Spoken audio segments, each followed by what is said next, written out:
So hey everyone, welcome back to another quick and interesting tutorial where in this tutorial we're gonna discuss how you can add a featured video on the home page of your YouTube channel.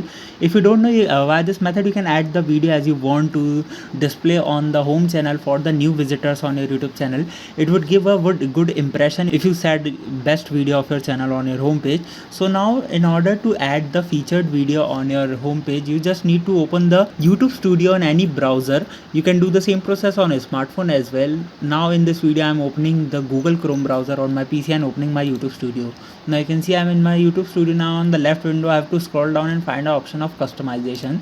When I click there, you can see on the first option of video spotlight, here you'll see the option of featured video for returning subscribers. Like someone has already subscribed to you and now returning to your channel, so the featured video will be appear in front of them instead of the trailer of the channel. So in order to add a featured video, just simply hit add button over there, and from here you can add the video that has been in your uploads, or you can search videos from other channels as well in order to add a featured video on your YouTube channel. So by this method you can easily add a featured video on the home page of your YouTube channel. I hope this video will be helpful for you. Make sure to hit the like button and subscribe button for having such more helpful and interesting tutorials. See you in the next one. Take care.